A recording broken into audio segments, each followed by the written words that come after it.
Hello friends, welcome back to our channel. ఈరోజు మనం మాట్లాడుకోబోయే cinema వంచన. ఇది సన్నెక్స్ట్ ఓటీటీ ప్లాట్ఫామ్ లో స్ట్రీమ్ అవుతుంది. ఒక interesting crime mystery and court room drama ఈ సినిమా. ఉమా మహేష్ మార్పు గారు దర్శకత్వం వహించి నటించిన ఈ సినిమా ప్రేక్షకులను ఎంతవరకు మెప్పించిందో ఈ రివ్యూలో చూద్దాం. కథ విషయానికి వస్తే అరకు వ్యాలీ నేపథ్యంలో ఈ సినిమా సాగుతుంది. అక్కడ అందరికీ ఎంతో ఇష్టుడైన చర్చి ఫాదర్ ఆండ్రూ జోసెఫ్ హత్యకు గురవుతాడు. ఈ హత్య వెనుక ఉన్న మిస్టరీ ఏంటి? అరకులో ఉన్న విలువైన భూముల కోసం జరిగిన కుట్ర దీనికి కారణమా?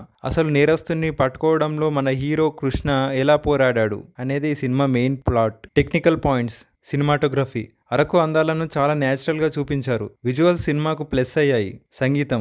విజేత కృష్ణ అందించిన బ్యాక్గ్రౌండ్ స్కోర్ కొన్ని సీన్స్ లో బాగుంది, కానీ పాటలు అంతగా గుర్తుండవు. ఎడిటింగ్ మరింత షార్ప్ గా ఉండుంటే బాగుండేది. ముఖ్యంగా ఫస్ట్ హాఫ్ లో కొన్ని సీన్లు సాగదీతగా అనిపించాయి. Plus points. కథలో ఉన్న mystery element, climax twist, Araku locations. Minus points. నెమ్మదిగా సాగే కథనం, భారీ తారాగణం లేకపోవడం, ప్రొడక్షన్ వాల్యూస్ యావరేజ్ గా ఉండడం. ఫైనల్ గా చెప్పాలంటే వంచన ఒక డీసెంట్ క్రైమ్ థ్రిల్లర్. మీకు మిస్టరీ సినిమాలు, కోర్ట్ డ్రామా సినిమాలు ఇష్టమైతే ఒకసారి చూడొచ్చు. భారీ అంచనాలు పెట్టుకోకుండా ఈ సినిమా చూస్తే మిమ్మల్ని డిసప్పాయింట్ చేయదు. ఈ సినిమాకి నా రేటింగ్ 2.5/5. మీరు ఈ సినిమా చూస్తుంటే మీకు ఎలా అనిపించిందో కింద కామెంట్లో చెప్పండి. వీడియో నచ్చితే లైక్ చేయండి, షేర్ చేయండి మరియు మన ఛానల్ని సబ్స్క్రైబ్ చేయడం మర్చిపోకండి. Thanks for watching. జై హింద్.